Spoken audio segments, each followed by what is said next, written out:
दे दो थोड़ा ज्ञान, दे दो थोड़ा ज्ञान, गुरुवर तेरा क्या जाएगा, दे दो थोड़ा ज्ञान। दे दिया तुमने उसको सहारा जो द्वार पे आया है, दे दिया तुमने उसको सहारा जो द्वार पे आया है। भर दिया दामन उसका खुशी से जो अर्जी लाया है, ओ मुझको देने से, मुझको देने से खजाना कम नहीं हो जाएगा, मुझको देने से, मुझको देने से खजाना कम नहीं हो जाएगा, ये बालक भी तर जाएगा। दे दो थोड़ा ज्ञान, दे दो थोड़ा ज्ञान, गुरुवर तेरा क्या जाएगा, दो थोड़ा ज्ञान। ओम नमः सिद्धेभ्यः।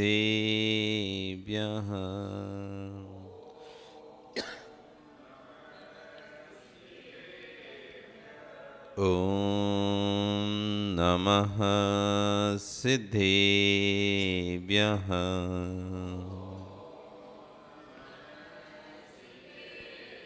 ओम नमः सिद्धेभ्यः।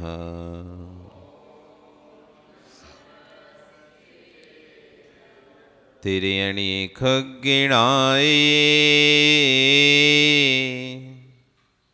रुतारिः मोहे सिर सिरणिविहु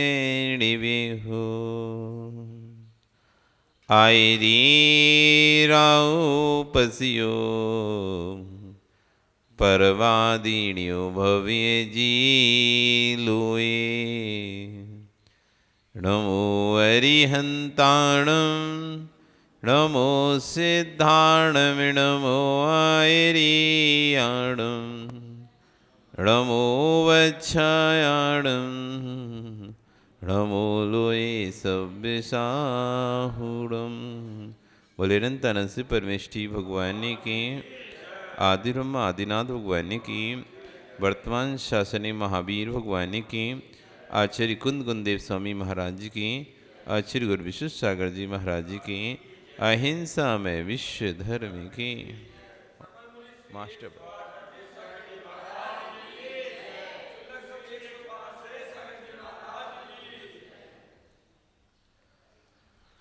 वह बंधु, वर्तमान शासन नायक वर्धमान स्वामी के शासन में हम सभी विराजते हैं। तीर्थंकर प्रभु की दिव्य देशना को हम यहाँ पर विगत कई दिनों से सुन रहे हैं। आचार्य वन कुंद गुंदेव स्वामी महाराज ग्रंथराज रेणसार जी में श्रवण और श्रावक उभय धर्मों का व्याख्यान यहाँ पर कर रहे हैं।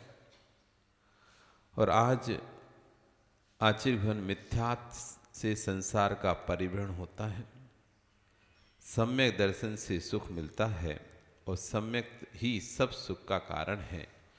इन विषयों पर चर्चा कर रहे हैं।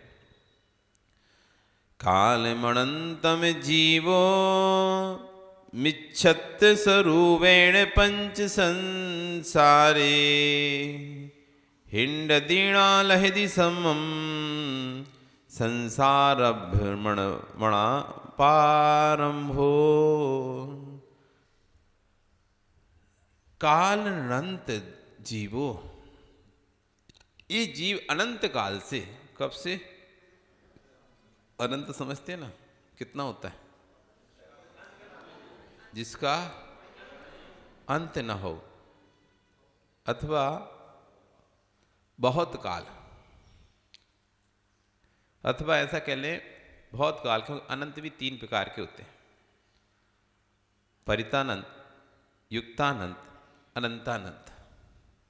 जिसमें जो अनंतानंत है ना, उसका अंत नहीं होता। बाकी संख्यात से ऊपर एक अंक जाते हैं तो असंख्यात हो जाता है, और असंख्यात से एक अक्षर ऊपर जाते हैं तो अनंत चालू हो जाता है। तो कुछ अनंत ऐसे होते हैं जिनका क्षय होता है, जैसे अर्धपुद्गल परावर्तन काल, ये अनंत काल है लेकिन ये खत्म हो जाएगा। तो अनंत यहां पर बहुत काल, भव्य का अनंत काल अब जल्दी खत्म हो जाएगा, अभव्य का अनंत अनंत काल कभी खत्म ही नहीं होगा। तो अनंत काल अनंतम जीवो, अनंत काल से ये जीव पंच संसारे, 5 प्रकार के संसार में। आप कितने संसार में रहते हो? 1 के 2? 5 प्रकार का संसार है। अभी तक आपको कितने प्रकार का संसार पता है? जिसमें रहते हैं वही एक संसार पता है। हाँ, एक संसार को 5 दृष्टि से देखें। जिस एक संसार में आप रहते हो उसमें 5 प्रकार से आप परिभ्रमण करते हो। द्रव्य से, क्षेत्र से, द्रव्य से मतलब शरीर, ये बदलते रहते हो संसार में। इससे आप संसार भटकते हो। क्षेत्र से स्थान बदलते रहते हो, कभी इधर भरत क्षेत्र में हो गए, कभी ऐरावत में, कभी विदेह में, कभी स्वर्ग में, कभी मोक्ष नरक में, कभी तिरंज में। ऐसे क्षेत्र तो बदलता रहता है ना। कभी मध्य लोग जाते हो तो कभी ऊर्ध्व लोग जाते हो तो कभी अधः लोग जाते हो। तो क्षेत्र से संसार में घूम रहे हो, द्रव्य से घूम रहे हो, कभी मनुष्य का शरीर प्राप्त करते हो तो कभी तिरंज का शरीर प्राप्त करते हो, तो कभी देव का, तो कभी नारकी का। द्रव्य बदलता रहता है, क्षेत्र बदलता रहता है। काल, कभी अपसर्पणी काल में जन्म लेते हो तो कभी उत्सर्पणी काल में जन्म लेते हो, कभी भोग भूमि के पहले काल में जन्म लेते हो, कभी दूसरे काल में जन्म लेते हो, कभी तीसरे काल में जन्म लेते हो, कभी चौथे, कभी 5वें, कभी 6वें, कभी पहले दूसरे। इस तरह से काल आपका इस संसार में चल रहा है। तो द्रव्य से आप घूम रहे हो, क्षेत्र से घूम रहे हो, काल से घूम रहे हो। भाव, अनेक प्रकार के भाव होते हैं। द्रव्य, क्षेत्र, काल, भाव, अनेक प्रकार के परिणाम आपके होते हैं। कभी पुण्यभूत परिणाम होते हैं तो कभी पापभूत परिणाम से के फल को प्राप्त करते हो, तो कभी पुण्य के फल को प्राप्त करते हो, फिर कभी पाप के फल को, फिर कभी पुण्य के फल को। इस तरह भाव के द्वारा भी इस संसार में आप भटक रहे हो। और फिर कहते भव, कभी मनुष्य भव, कभी त्रिंश भव, कभी देव भव। वहाँ पर जाकर आयु पूरी कर रहे हो। कभी मनुष्य की आयु पूरी कर रहे हो तो कभी देव की आयु पूरी कर रहे हो, तो कभी त्रिंश की आयु पूरी करके रहे हो, कभी नारकियों की आयु पूरी। इस तरह से ये भव परिवर्तन हो रहा है। ये 5 प्रकार से इस संसार में घूम रहे हैं, इसलिए 5 प्रकार से संसार हो गया। द्रव्य की अपेक्षा, क्षेत्र की अपेक्षा, काल की अपेक्षा, भाव की अपेक्षा और भव की अपेक्षा। इसे कहते हैं पंच परावर्तन, पंच संसार। इसे क्या बोलता है? पंच परावर्तन, बदलना। 5 प्रकार से जीव बदलता रहता है। तो पंच परावर्तन अनंत काल से कर रहा है, और एक परावर्तन का काल है अनंत। 5 परावर्तन होते हैं, द्रव्य से, क्षेत्र से, काल से, भाव से, भव से। परावर्तन मतलब होता है बदलना। एक वस्तु यहाँ से चालू हो गई, यहाँ पर खत्म हो गई, फिर वापस यहाँ पे चालू हो जाती है। जैसे एक सर्कल होता है ना, एक सर्कल में घूमते हैं, दौड़ का एक गोला लगा हुआ है। एक गोला बना, एक स्थान से आप दौड़े और पूरा आपको गोला घूमकर उसी स्थान पर वापस आना है। ऐसे 5 राउंड लगाने हैं आपको, तो एक परावर्तन पूरा हो जाता है। पंच परावर्तन में 5 राउंड लगाने पड़ते हैं। एक परावर्तन में 5 राउंड लगाने पड़ते हैं, जिसमें पहला राउंड होता है द्रव्य परावर्तन का, दूसरा क्षेत्र का, तीसरा काल का, चौथा भव का और 5वां भाव का, या चौथा भाव का, 5वां भव का। ये 5 राउंड लगाते हैं तब कहलाता है एक परावर्तन। ये पंच परावर्तन का एक राउंड लगाते हैं, 5 प्रकार से राउंड लगाते तब कहलाता है एक परावर्तन। ऐसे अनंत परावर्तन कर चुके, और एक परावर्तन में अनंत काल लगता है। जैसे एक छोटे से उदाहरण से दें, भव परावर्तन। आप को नरक से चालू करना है, तिरंज में जाना है, मनुष्य में जाना है, देव में जाना है और वापस नरक में आना है, तब जाके पूरा एक परावर्तन चालू खत्म होता है। 4 गतियों में घूम के आए। अब कैसे जाएंगे आप सोचिए, एक बार इधर जन्म ले लिए, एक बार उधर, एक बार नहीं। नरक में सबसे कम आयु मिलती है 10,000 वर्ष की। सबसे कम आयु कितनी है? 10,000 वर्ष की। और सबसे अधिक आयु है 33 सागर की, जो पल्ले से अनंत गुणी अधिक होती है। पल बताया था ना, एक 12 किलोमीटर का गड्ढा, उससे अनंत गुणा होता है, पल्ले से अनंत गुणा होता है सागर। पल्ले से अनंत गुणी आयु हो जाती है सागर की। तो पल्ले से सागर बहुत बड़ा है। तो जैसे आपको 10,000 वर्ष की आयु है नरक में, उस 10,000 वर्ष की नरक की आयु को आपको भोगना है। पहले परावर्तन यहां से प्रारंभ होता है।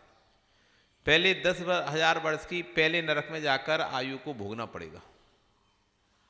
अब 10,000 वर्ष जैसे पूरे होंगे, आप मरकर नरक से निकलकर देव बनेंगे, तिरंज बनेंगे या मनुष्य बनेंगे। वहां से फिर मरकर वापिस आपको उसी नरक में आना है जिस नरक से गए हो। और वहां पर अभी तो 10,000 वर्ष की आयु एक बार मिली थी ना, अब 10,000 वर्ष में जितने समय होते हैं, तो 10,000 वर्ष में असंख्यात समय होते हैं। एक समय मतलब ऐसा करा ना, एक पलक झपकी ना आपकी, इसमें असंख्यात आंवलियां हो गई। ये समय की यूनिट है आंवलिया। एक आंवली में असंख्यात समय, मतलब ये हमने पलक झपकाई, ये ऐसे किया, इसमें असंख्यात आंवलियां हो गई। और एक आंवली में असंख्यात समय। ऐसे 10,000 वर्ष के समय तैयार करना है। जैसे आप कहें कि 1,000 रुपए के चिल्लड़ तैयार करो, एक एक की। 100 रुपए में 100 रुपए के नोट में 100 एक एक के सिक्के बनते हैं, तो 1,000 रुपए के नोट के सिक्के बनाओ, तो आप 1,000 बना दोगे। ऐसे ही कह रहे हैं कि एक आंवली में ऐसा करने से ऐसा करने से असंख्यात आंवलियां हो जाती है, और एक आंवली में असंख्यात समय हो जाते हैं। अब इतना करने में कितना सेकंड लगा? 1 सेकंड। 1 सेकंड में असंख्यात समय हो गए, तो 10,000 वर्ष में कितने समय? कैलकुलेशन करते नहीं पहले? 1 मिनट में असंख्यात समय, चूंकि इसलिए 10,000 वर्ष में, 1 वर्ष में असंख्यात समय, तो 10,000, 1 सेकंड में असंख्यात समय, तो 10,000 वर्ष में कितने समय है? अरे अभी तो शुरुआत करनी है, आना कहां से, आना कैसे पाओगे? तो कितने समय हो जाएंगे? असंख्यात समय निकल जाएंगे। 10,000 वर्ष में कितने बनेंगे? असंख्यात ही समय बनेंगे। जितने समय बने उतनी बार उस पहले नरक में 10,000 वर्ष की आयु के साथ जन्म लेना है आपको। अब परावर्तन चालू रहा है, स्टार्ट कर रहे हैं। तो पहले तो 10,000 वर्ष की आयु के साथ जन्म लिया उस पहले नरक में। अब जितनी बार भी जन्म लोगे, पहले नरक में जन्म लेना है, वो कितनी आयु के साथ लेना है? 10,000 वर्ष की आयु के साथ लेना है। कितनी बार लेना है? असंख्यात बार लेना है। बीच में यदि आप दूसरे नरक में चले गए, तीसरे नरक में चले गए, या कोई और नरक में चले गए, वो काउंटिंग नहीं। 10,000 से ज्यादा की आयु मिल गई, वो भी काउंटिंग नहीं। 10,000, 11,000 वर्ष की आयु मिल गई, वो भी काउंटिंग नहीं। 10,000 वर्ष चाहिए, बिल्कुल फिक्स, ना 1 मिनट आगे ना 1 मिनट पीछे। ऐसे करके असंख्यात बार पहले नरक में भी जन्म लेना है। इसको जन्म लेने में अनंत भव लग जाते हैं, क्योंकि नरक से नरक में तो दोबारा जन्म लेता नहीं है। नरक से पहले तिरंज से जाता है, मनुष्य जाता है, फिर मनुष्य से मान लो वो देव चला गया, मनुष्य से वापस तिरंज में चला गया, मनुष्य से तिरंज से बन गया, तिरंज से मनुष्य बन गया। अब नरक में आ ही नहीं रहा, उसका परावर्तन पूरा हो ही नहीं रहा। वो जब नरक में आएगा तब जाकर वो वापस 10,000 अब चालू हुआ कंटिन्यू। और ऐसे करते करते उसे 10,000 वर्ष में जितने समय होते उतनी बार पहले नरक में जन्म लेना है। अब सोचे कि चलो अब तो ठीक है, अब खत्म नहीं, अब 10,000 वर्ष और 1 समय, इतनी आयु लेकर अब क्रम से उसे बढ़ाना है। एक एक समय, 10,000 वर्ष 1 समय, 10,000 वर्ष 2 समय, 10,000 वर्ष 3 समय, 10,000 वर्ष 4 समय। ऐसे करते करते उसे पूरा पहले नरक की आयु कवर करनी है। फिर दूसरे नरक की आयु करनी है, फिर तीसरे, फिर चौथे, फिर पांचवें, फिर छठवें, फिर सातवें, ऐसे सातों नरक की आयु को, हर नरक में जितना जितना आयु है उतनी उतनी बार, जितनी जितनी आयु है उस आयु में जितने जितने समय है उतनी उतनी बार उस नरक में जन्म लेना पड़ेगा। इसको लेने में अनंत काल लग जाते हैं। ये नरक का हुआ।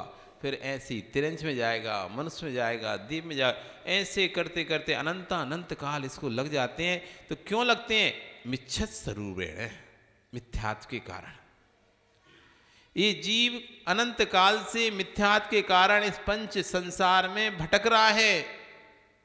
हिंडती नाल हदि संवंग, सम्यक प्राप्त नहीं कर पा रहा है। संसार अब मणपारंभो, उसका संसार का परिभ्रमण बना हुआ है।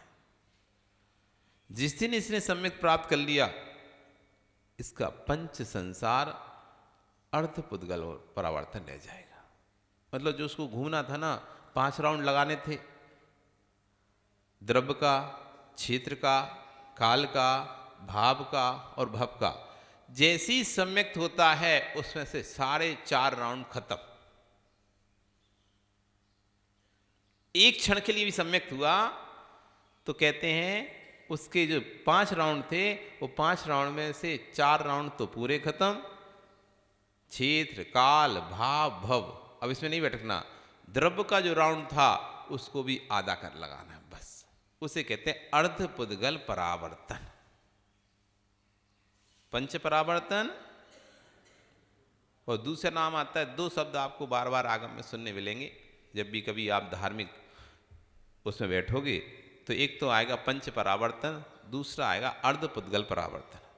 जब मिथ्यात्व की चर्चा चलेगी, मिथ्यात्व तो समझ गए ना, देवशास्त्र गुरु को छोड़कर अन्य किसी भी स्थान पर आप जो आस्था श्रद्धा है उसको का नाम है मिथ्यात्व। उस मिथ्यात्व में जब तक आप रहोगे तब तक पंच परावर्तन भ्रमण करना पड़ेगा। और जैसे ही आप देवशास्त्र गुरु के प्रति समर्पित हो जाओगे, सब प्रकार से बाहर की चीज़ों को छोड़ दोगे, तो कहते हैं फिर आपका जो संसार में रहने का काल हो जाएगा अर्धपुद्गल परावर्तन काल। मतलब 4 काल वे निकल गए, क्षेत्र, काल, भव और भाव, बस एक रह गया द्रव्य परावर्तन, उसमें भी आधा करना पड़ेगा, मतलब थोड़ा सा भव। तुसी कह रहे सम्मत दंशन शुद्धम जाविदुलभ देहि ताव सुही, सम्मत दंशन शुद्धम जावण लभ देहि ताव दुही।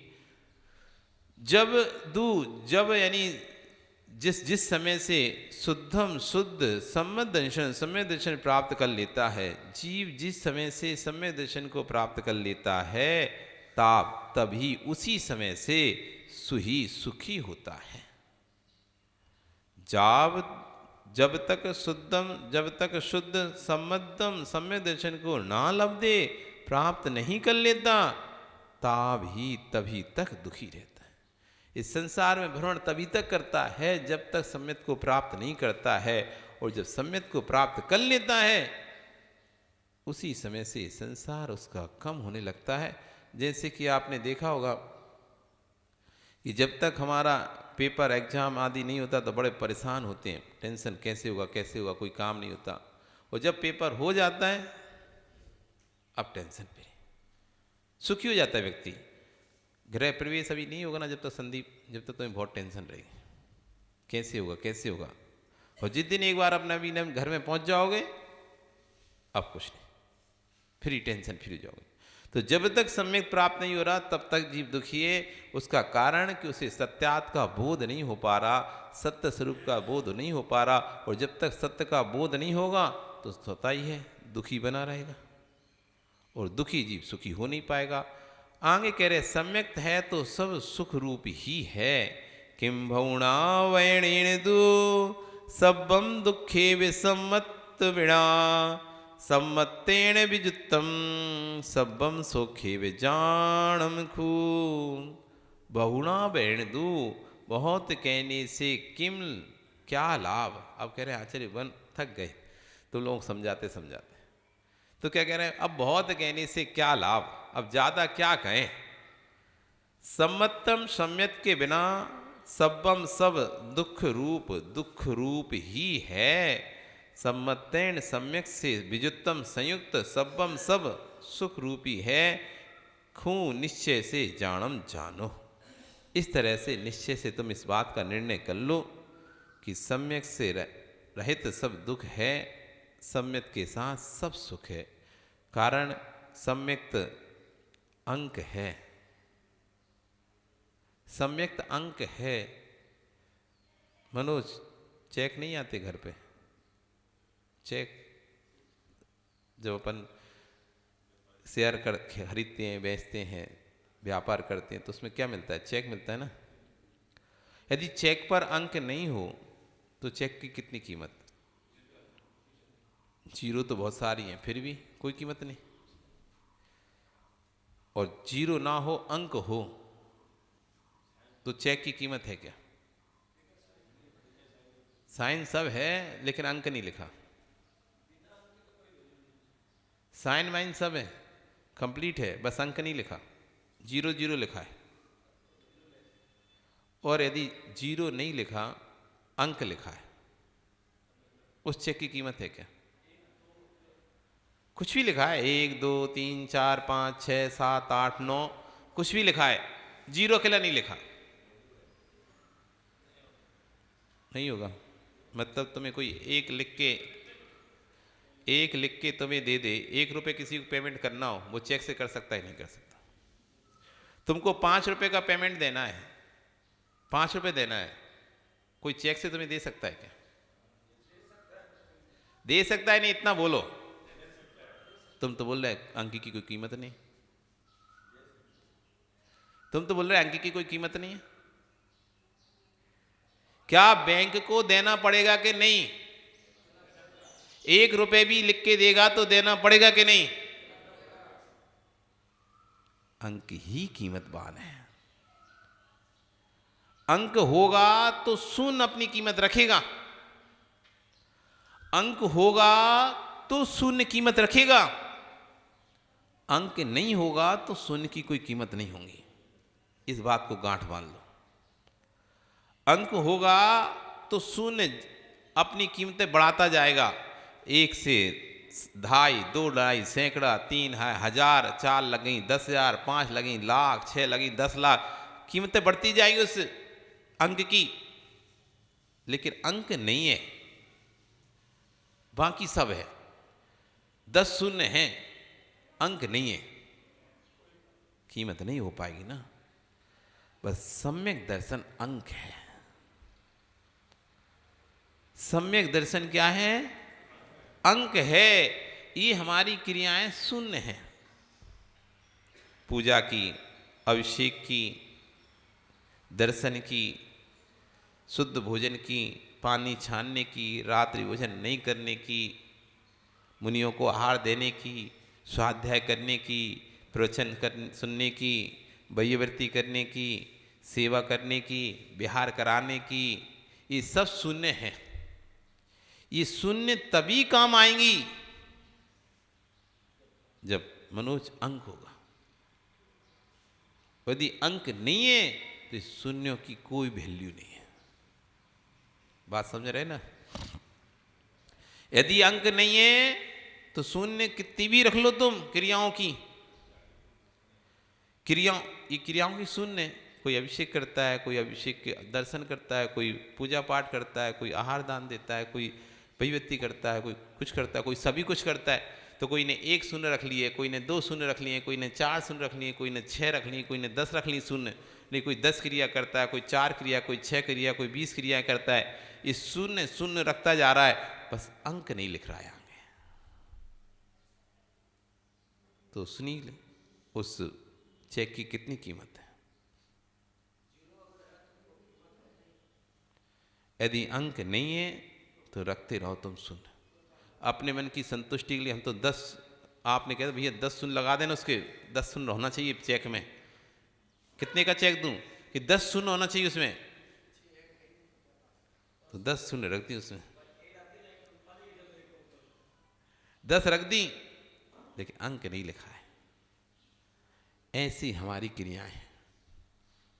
शून्य पर शून्य रखते चले जा रहे हैं, शून्य पर शून्य रखते चले जा रहे हैं। एक नियम था, दूसरा ले लिया, दूसरा था, तीसरा नियम ले लिया, तीसरा था, चौथा नियम ले लिया। एक संयम था, दूसरा ले लिया, दूसरा था, तीसरा ले लिया।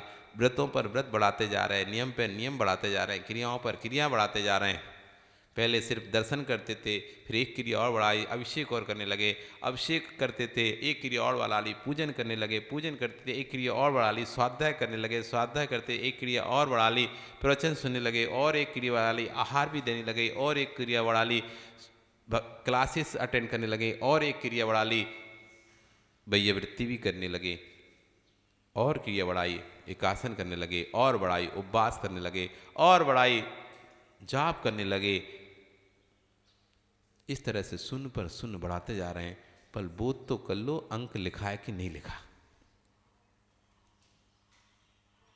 बोध तो कर लो कि उस चेक पर अंक लिखा कि नहीं लिखा, कि शून्य शून्य बढ़ाते चले आ रहे हो, सम्यक्त है कि नहीं है। यदि सम्यक्त है तो मनीष तुम्हारी एक शून्य भी 10 का काम करेगी।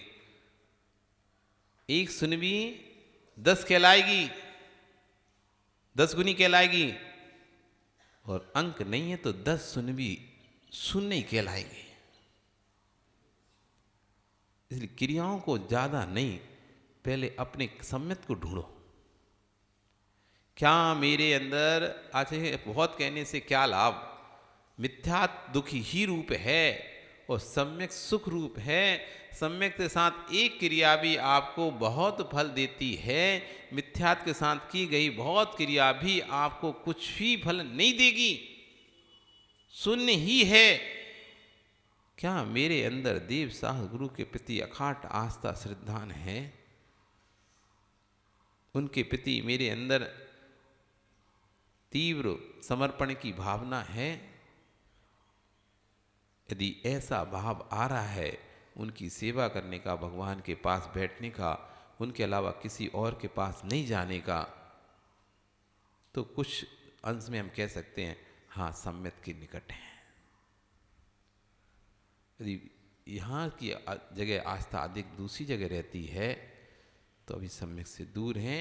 अब जो क्रियाएं हैं वे शून्य ही हैं, उन क्रियाओं का कोई महत्व नहीं। इसलिए संपूर्ण जिनवाणी का सार उन्होंने कह दिया। पूरा जिनवाणी के सार इतना ही है कि बहुत कहने से क्या लाभ।